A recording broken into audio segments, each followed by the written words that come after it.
Advocate associations के साथ meeting भी है। क्या डेवलपमेंट है अभी तक, क्या फॉलोअप हुआ है, बताएं। सर फॉलोअप अगर आप बात करोगे मेरे से तो अभी तक कोई फॉलोअप मुझे ऐसा सच लगा नहीं है, बट बस रिमांड जो है वो अभी तक चल रही है। उसी यही जो मुझे पता है वो एट द एंड तक यही पता है कि बस वो रिमांड में है। इसके अलावा हमारी जो मांग है सबसे ज़्यादा जो हमें टेंशन है वो मेरे भतीजे की है। वो अभी तक हमें कहीं कुछ भी पता नहीं चला है। इवन हमने जो कर्नाटका पुलिस है उससे भी पता करने की कोशिश की है, but they are not sure about. और ये हमेशा ही वो 3 बार मैंने पूछा है, तीनों बार उन्होंने यही कंफर्म किया है, दे आर नॉट श्योर कि वो कहाँ है, कैसा है। आपने समस्तीपुर में भी केस फाइल किया है, वहां से आप लोग को क्या इंफॉर्मेशन अभी तक दिया जा रहा है पुलिस से सर कुछ? मेरा भाई भी इस सिस्टम के लिए लड़ा है और सिस्टम से लड़ते लड़ते वो गया है।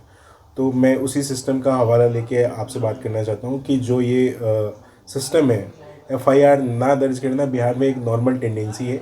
एफआईआर दर्ज करने पे शायद उन्हें काम करना पड़ेगा, तो वो एफआईआर करने से बचना चाहते हैं। हमने एक एप्लीकेशन दिया, जिस दिन दिया उस दिन वो पहले तो एफआईआर लिख ही नहीं रहे थे।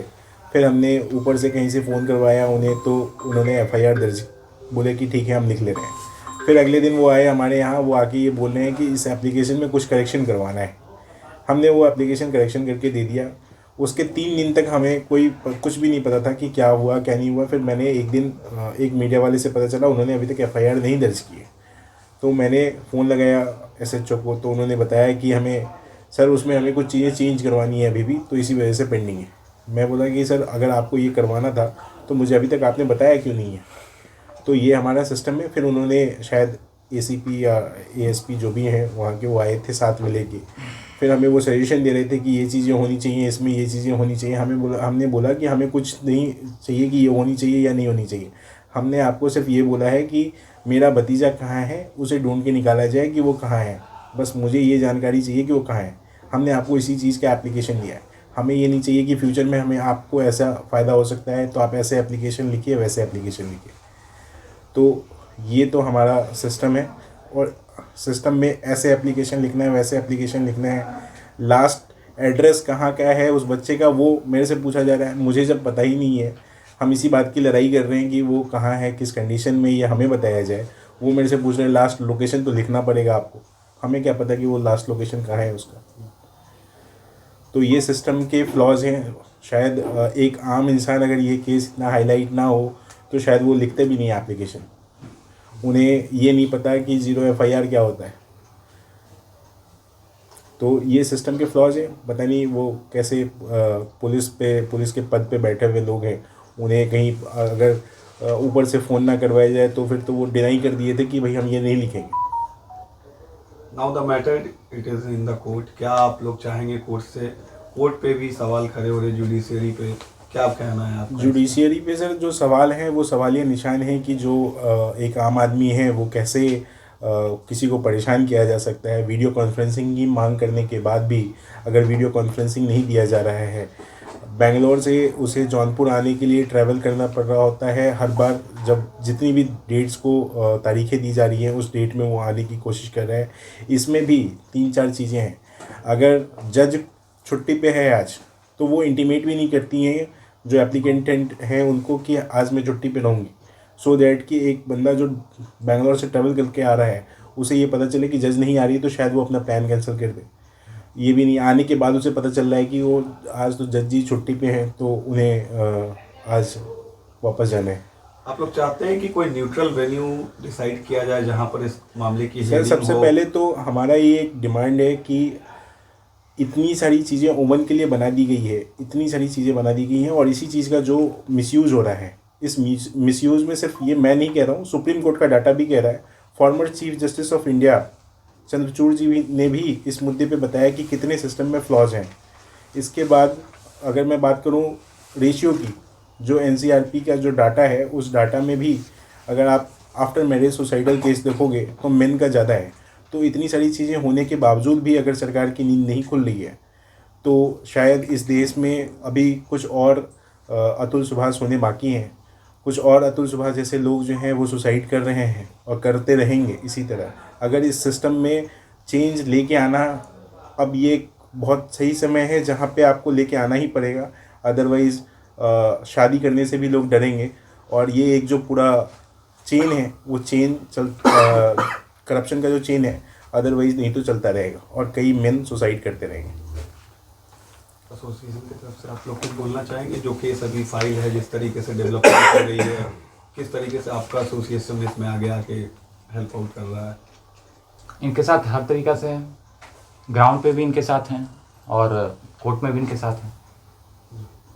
इनके साथ तो आपसे बात हुई ना, हर तरीक़ा से, सुप्रीम कोर्ट से लेके हाई कोर्ट से लेके लोअर कोर्ट तक, हर तरीक़ा से, यहाँ से लेके बेंगलोर तक, यहाँ से लेके हरियाणा तक, हर तरीक़ा से, हर चीज़ से इनके साथ हम हैं। और आप उनको कुछ अगर प्रॉब्लम होता है तो ये खुल के बोलते हैं कि भाई ऐसे ऐसे हम कर रहे हैं, करेंगे उसके लिए, एनी टाइम रेडी हैं, जितने यंग लॉयर्स हैं, क्योंकि आगे हमें देखना है, ये जुडिशरी आगे हमें झेलना है, ये झेल है, ये सिस्टम जो है, सिर्फ जुडिशरी नहीं, पूरा सिस्टम ही झेल है, तो जुडिशरी उसमें ज़्यादा झेल है। 6 करोड़ केसेस पेंडिंग हैं इंडिया में। मैं लगातार ही पढ़ रहा हूँ, इनके द्वारा जो आरोप लगाया गया था जजेस पे करप्शन के, आप समझिए कि फास्ट ट्रैक कोर्ट का ऑर्डर होता है, फास्ट ट्रैक कोर्ट चलाया जाता है, जजेस एब्सेंट हैं। अब जज पे क्या कार्रवाई होनी चाहिए? कुछ तो अकाउंटेबिलिटी होनी चाहिए ना जज पे। जो फास्ट ट्रैक का एप्लीकेशन दे के फास्ट ट्रैक कोर्ट को अलाउ करवा के जो आई है वो एब्सेंट है, उस पर कोई कार्रवाई नहीं। ये बेचारा बेंगलोर से आता है जौनपुर, आप समझ सकते हो। और फास्ट ट्रैक कोर्ट जब आता है तो कोई है ही नहीं, कभी जज नहीं है, कभी ये नहीं है। इसी के चलते तो हमारा न्याय मरा हुआ न्याय है। ये न्याय कहाँ है? 30 साल 40 साल अगली पीढ़ी हो जाती है, क्या अगली पीढ़ी हो जाती है, न्याय नहीं मिलता है। तो ये यहाँ न्याय नहीं मिलता, यहाँ सिर्फ this is not justice, this is judgement. आपको जजमेंट की एक कॉपी पकड़ा दी जाती है, जस्टिस नहीं मिलता है। न्यूट्रल वेन्यू कोई डिसाइड होनी चाहिए इस तरह के केस में, जहाँ पर अलग अलग जगह पर एफआईआर फाइल्ड है, हियरिंग में भी प्रॉब्लम आ रही है। इसके लिए क्या इसके लिए है, ट्रांसफर पिटीशन लोग करते हैं, सुप्रीम कोर्ट जाते हैं, सुप्रीम कोर्ट से होता है कि भाई एक जगह करके इसको चलाया जाए। बिकॉज कोई एफआईआर होता है, अब मान के चलिए हम कुछ आज बोल रहे हैं, तो it may so happen that पूरे इंडिया में कहीं एफआईआर हो या कुछ हो, तो उसको सुप्रीम कोर्ट है या फिर हाई कोर्ट अगर बिहार में होता है तो एक सम अप करके एक जगह चलाने के लिए आधे वो ठीक है। आगे जाएंगे आप लोग सुप्रीम कोर्ट अगर इस तरह सुप्रीम कोर्ट तो ये लोग गए थे, अभी 7 तारीख का जजमेंट है ना, 7 तारीख को जजमेंट है कि आप बच्चे को एसर्टेन करके, अब देखिए कितना लूज वर्ड लिखा गया वहाँ पे, एसर्टेन करके, इनकी भाई की आखिरी निशानी बची उनका बच्चा, घर वाले उसी को देख के अब जीते। अब वो बच्चा कहाँ है नहीं जानते हैं। अब सुप्रीम कोर्ट के पास गए गुहार लगाने, तो सुप्रीम कोर्ट क्या कह रहा है? Kindly ascertain. ये मजाक है, पूरा देश उबाल है। दिल्ली में लोग धरना पे बैठ रहे हैं, बेंगलोर में, पूरे देश में, आज पटना में ही देखे। आप में से कोई मीडिया थे 2 दिन पहले जो हम लोग भाजपा का घेराव कर रहे थे यहाँ पे, भाजपा ऑफिस का? आप थे? हाँ हम थे। आप थे, दो लोग मीडिया से भी यहाँ थे।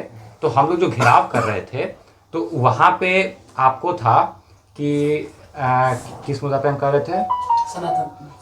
सनातन बोर्ड की मांग के लिए।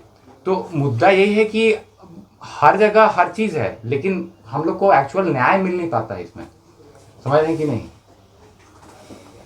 सिस्टम है लेकिन सिस्टम रॉटन है, करप्ट है। ऐसा मैं नहीं, मेरा स्टेटमेंट मत मानना, लेकिन है ऐसा। चंद्रचूड़ जी भी अभी कह के गए हैं बेचारे, अभी तो गए। 498 इस मामले में है जहाँ पे मेन वर्सेस वुमेन राइट्स का कुछ एडवांटेज भी मिलता है। आपको लगता है कि इसको चेंज करने की ज़रूरत है या इसमें कुछ डेवलपमेंट की ज़रूरत है? देखिए, वुमेन का नेचर होता है कि तुरंत सुसाइडल टेंडेंसी या फिर कुछ कर गुजरने का। अब क्रूएल्टी का डिफिनेशन 498A में जो है वो 2 है, डिफाइन किया गया क्रूएल्टी। एक तो है डाउरी के रिगार्ड में, तो डैट इज़ ओके। एक है कि कोई भी चीज़ आपको अगर सुसाइडल थॉट्स या उसके तरफ मोटिवेट कर दे, समझिए, कोई भी चीज़ जो सुसाइडल के प्रति आपको ये कर दे या अपने को खुद नुकसान लगाने के, तो वो क्रूएल्टी मानी जाएगी। अब मान के चलिए कि सास बहू का नॉर्मल बातचीत हुआ तो क्रूएल्टी माना जाएगा, वो जाके सास पे केस कर देगी और सास जेल में।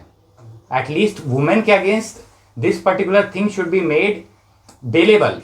498 is non bailable, but it should be made bailable at least against womens, क्योंकि सास बेचारी जेल जा रही है, आप वुमेन कमीशन हो, न्याय मांगते हो, 498 लाए हो, तो जो सीनियर वुमेन है हमारी सोसाइटी की, उनको क्यों जेल भेजवा रहे हो? सास बहू लड़ाई होता ही हर घर में होता है, तो भाई घुसा जाएगी, जाएगी 498 डालेगी, जाएगी।